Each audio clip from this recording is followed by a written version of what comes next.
कुछ कुछ दिनों से ऐसी ऐसी बात मोबाइलों में आती है। कुछ बहुत अच्छी बात भी आती है मोबाइल में, कुछ बुरी बात भी आती है। ये तो हर व्यक्ति का अपनी नज़र और सोच है, उस शब्दों को किस रूप में अपने जीवन में उतार के अच्छा अपना बनाए और उन लोगों का भी अच्छा बनाने की कोशिश करें। ये जब भी पॉसिबल हो सकता है। मोबाइल में हर कोई इसकी जानकारी प्राप्त नहीं कर सकता है। मैंने पिछले कुछ दिनों पहले ये आप लोग को अपने मन के विचार के बारे में बताया कि प्रत्येक स्कूलों में कुछ शिक्षाएं ऐसी देनी चाहिए जिससे कि वो बच्चे आगे जाके अपना जीवन अच्छे बनाने के लिए उनको प्रेरणा मिले। शुरू से नींव पढ़ाई के माध्यम से, एजुकेशन के माध्यम से लोगों को मार्गदर्शन मिलता है। यदि मोबाइल में बहुत सी अच्छी बात आ रही है, उससे उतना परिवर्तन नहीं आएगा लोगों में जब तक नए बच्चे को शुरुआत से उस प्रकार की प्राप्त शिक्षा नहीं दी जाए। ये जब भी संभव हो सकता है जब बच्चों को नींव मजबूत की जाए, उनको प्रेरणा दिया जाए और उनका विचार सोच उसी धारा में लाए, तब जाके बोलने में बहुत कुछ बोला जा सकता है। हम भी बहुत कुछ बोल सकते हैं। क्या हम अपने जीवन में उसको उतारने की कोशिश करते हैं? लंबी लंबी व्याख्यान कर देते हैं। हर नेता लोग अलग अलग पार्टियों के समाज में परिवर्तन लाना चाहते हैं। एक व्यक्ति खूब धनवान है, वो अपने हिसाब से अपने बच्चे का जन्म उत्सव मनाता है, शादी करता है और भी भागवत कथाओं का आयोजन करता है। उससे निम्न कैटेगरी के लोग उसकी क्रिटिसाइज बुराई करते हैं। जो बुराई करता है वो भी अपने जीवन में कुछ उत्साह मनाता है, उत्सव मनाता है, पैसे का खर्चा करता है। फिर सी ग्रेड वाले उसको देख के बी ए को क्रिटिसाइज करते हैं, फालतू पैसा बर्बाद करता है। ऐसा नहीं करना चाहिए। जब सी के यहाँ यदि कोई प्रोग्राम होता है, वो अपने हिसाब से खूब धूमधाम से उत्सव मनाता है। इसी प्रकार डी ग्रेड वाला भी ऐसे ही होता है। पैसे वाला जो होता है वो अपने हिसाब से, मान लिया कोई प्रोग्राम कर रहा है, 4 मिठाई रख रहा है, बी वाला 3 मिठाई रख रहा है, सी वाला 2 मिठाई रख रहा है, ए वाला 1 मिठाई लग रहा है और डी ई वाला जो व्यक्ति है वो मान लिया चाय और बिस्कुट, मूढ़ी, चना खिला के जीवन का उत्साह ले रहा है, आनंद ले सकता है, लेता है। एक भिखारी यदि उन पैसे वालों के यहाँ जाता है या नीचे से ऊपर वाले के यहाँ ग्रेड में कहीं जाता है, चाहे वो ड्राइवर हो, चाहे कूली हो, चाहे वो मकान का दरमान हो, यदि उनके यहाँ जाता है तो उनको हीन भाव से देखा जाता है।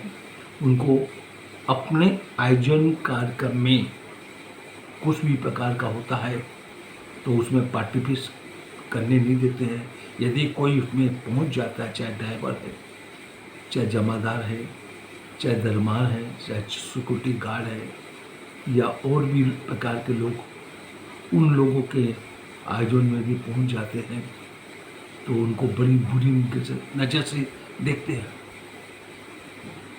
तो ये सब जो हमारे यहाँ भेदभाव है, जात के नाम पर, धर्म के नाम पर और ऊंच नीच के नाम पर, धनवान गरीब के नाम पर,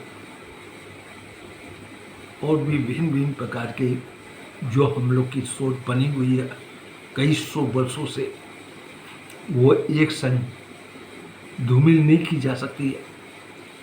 उसका एक ही मार्ग उद्देश्य है, सिर्फ नए एजुकेशन के हिसाब से उसी शिक्षा, उसी प्रकार की उनको मार्गदर्शन की पढ़ाई कराना चाहिए, जिससे समाज में आगे हो सकता है। हमारे देश में अनादिकाल से कई भाषा हुई, कई लुप्त हुई, कोई उदय हुआ, कोई कुछ भी हुआ। मुगल लोग आए, वो उर्दू की प्रचलन करके हमारी उन भाषाओं को लुप्त कर दिया। जब उर्दू की परंपरा बढ़ती गई, मुसलमान अपनी भाषा का प्रयोग करते रहे। ब्रिटिश गवर्नमेंट आई, उन्होंने उन सब भाषाओं को हटा के सिर्फ अंग्रेजी भाषा का बोलचाल हो गया। रहन सहन, खान पान, बोलचाल, पहनावा, यहाँ तक हमारे यहाँ जो आयोजन होते हैं, बच्चे का जन्मदिन मनाना, बच्चों की शादी ब्याह करना, और भी भागवत गीता रामायण का उत्सव मनाना, वो करते तो हैं अपने हिसाब से, लेकिन उसमें झलक, उसमें बू, उसमें वही आती है जो इंग्लिश परंपरा अंतर्गत पढ़ाई करते हुए बच्चे वही काम करते हैं। अब उन बच्चों को नहीं मालूम है ये धर्मशास्त्र में भागवत गीता रामायण जब पढ़ाई जाती है या कोई वक्ता बोलता है, तब वो अपने वेस्टर्न कल्चर के हिसाब से क्या हम बोलने में बड़ा अटपटा लगता है। लड़कियां इस प्रकार से फुल्लर डांस करती हैं जैसे एक राक्षसी लोग करती हैं। हमारी संस्कृति, हमारी सभ्यता के हिसाब से लड़कियों को श्रृंगार करके माँ लक्ष्मी के रूप में, माँ सरस्वती के रूप में उनको प्रोत्साहित करके उसका नृत्य किया जाता था। आज भागवत होती है या राम कथा होती है, भगवान का जन्म उत्सव बनता है, उस पीरियड में बाल खुले रहते हैं, किस प्रकार का ड्रेस होता है, या तो वो करने वाले उनके माँ बाप जो प्रोग्राम करते हैं वो जानते हैं और बड़े खुशी मनाते हैं, बड़ा आनंद लेते हैं। कहीं पर भी भागवत की कथा में, रावण की कथा में, रामायण की कथा में यह नहीं वर्णन किया है कि उत्सव मनाओ भगवान का कथा के बीच में। जब कथा का प्रवचन चल रहा है तो कथा ही का प्रवचन होना चाहिए, बीच में कोई भी उसमें प्रोग्राम नहीं करवाना चाहिए, करना नहीं चाहिए। तो ये शिक्षा हमारी क्या है, अंग्रेज सभ्यता, वेस्टर्न कल्चरल के हिसाब से हमने धर्म में उसको जोड़ दिया। न हम इधर के रह रहे हैं, न उधर के रह रहे हैं। जैसे पहले के समय में बड़े बड़े घड़ियाँ होती थी, उसमें चाबी नहीं दी जाती थी और चाबी देने के बाद एक पेंडुलम होता था, वह हिलता था, डूबता था, तब घड़ी चलती थी। आज हम लोग का जीवन ऐसा हो गया, हमारी ओरिजिनलिटी, हमारी जो परंपरा धारा थी वो एकदम ख़त्म हो गई। ना हम मुस्लिम का अपना रहे हैं, ना क्रिश्चियन का अपना रहे हैं, ना वेस्टर्न का अपना रहे हैं, ना अंग्रेजी सभ्यता का अपना रहे हैं, ना हम जिस परिवार में या जिस संप्रदाय में हम रह रहे हैं उसको भी नहीं निभा रहे हैं। माने ऐसा कल्चरल बना दिया गया, चारों संप्रदायों के मिला के ऐसा मिक्स बना दिया, आपको पता नहीं चलेगा उस पीरियड में क्या हो रहा है, क्या नहीं हो रहा है।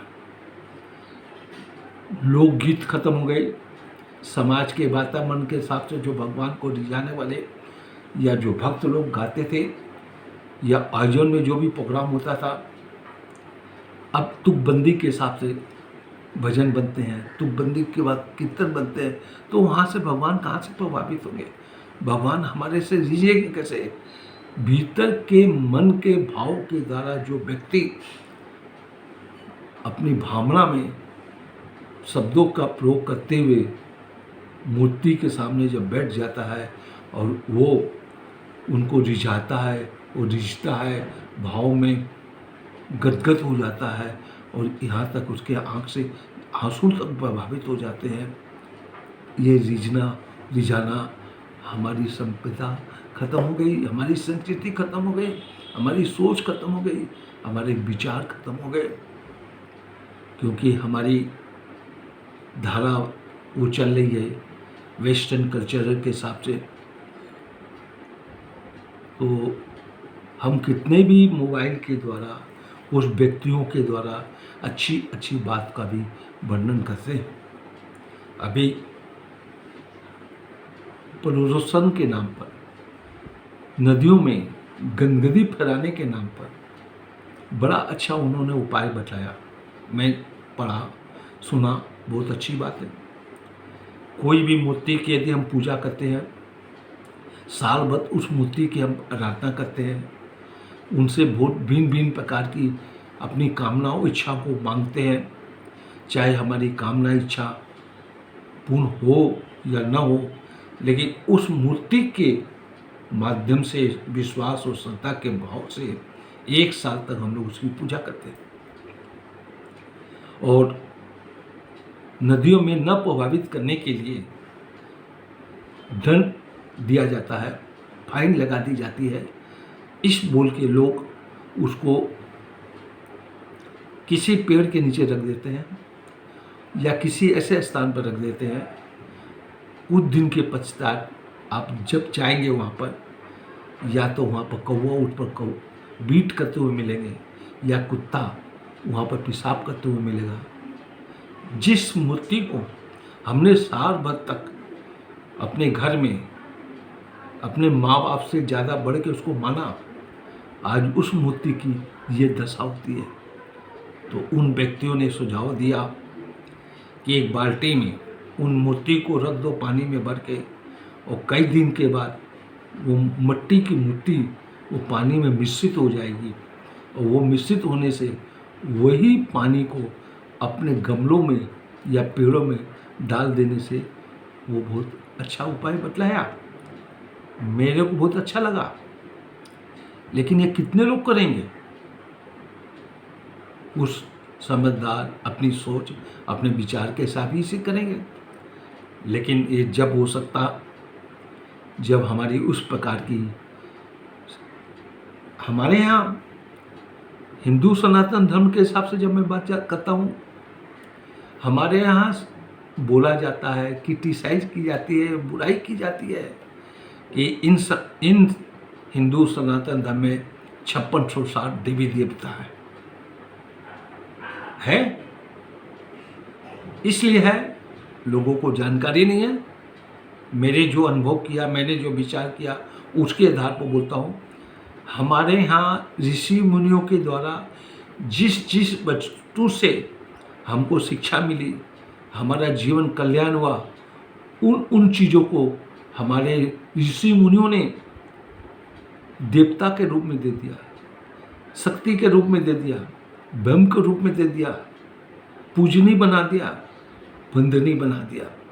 हमारा 5 तत्वों के द्वारा शरीर बना है, जल है, वायु है, आकाश है, पृथ्वी है। अब इन 5 तत्वों से हमारा शरीर जो बना है, इनको हमने देवताओं के रूप में माना गया। 2 ही चीज़ थी इंसान के समय में, जब से अनादिकाल से सृष्टि चली है, सिर्फ 2 चीज़ थी, एक ब्रह्म, एक शक्ति। ब्रह्म के रूप में हमने देवी देवताओं को माना, और शक्ति के रूप में सरस्वती को, लक्ष्मी को, काली को, दुर्गा को माना हमने, हमारे ऋषियों ने। और इनके द्वारा उन्होंने जो प्रचलन किया, ऐसा आपस में उनकी कथा बना बना के सुनाई गई, उसके द्वारा लोगों का श्रद्धा विश्वास रहा, क्योंकि उससे हमको फायदा होता था। हमको नुकसान नहीं होता था। चाहे पीपल का पेड़ हो, बड़ का पेड़ हो, गंगा माँ का सवाल उठता है या नर्मदा नदी का माँ का सवाल उठता है। हमारे यहाँ सब नदियों को माँ के रूप में दिया, गौ माता को माँ के रूप में माना गया, धरती को माँ के रूप में माना गया, देवी देवता को वंदनीय पूजनीय बना के हमने उसकी अर्चना पूजा करके अपना जीवन की कामनाओं को उसमें लेते हुए अपना जीवन अच्छा बनाने की हमने सोच बनाई। ये हमारी ऋषियों की धरा है, धरोहर है। हम उस चीज़ को अपनाते हैं और हमारा अपना जीवन कल्याण कर देते हैं। आज उस प्रकार के ऋषि नहीं है, उस प्रकार के संत नहीं है, उस प्रकार के साधु नहीं है, उस प्रकार के आचार्य नहीं है, उस प्रकार के अध्यापक नहीं है।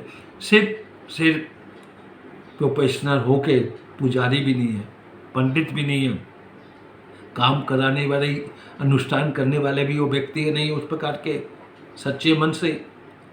तो कहाँ से वो चेंज होगा? सब से पैसा पैसा ही कमाते हैं और पैसा के हिसाब से उसमें लिप्त हो गया, प्रोफेशनल हो गया, उसको व्यवसाय बना लिया, बिजनेस बना दिया।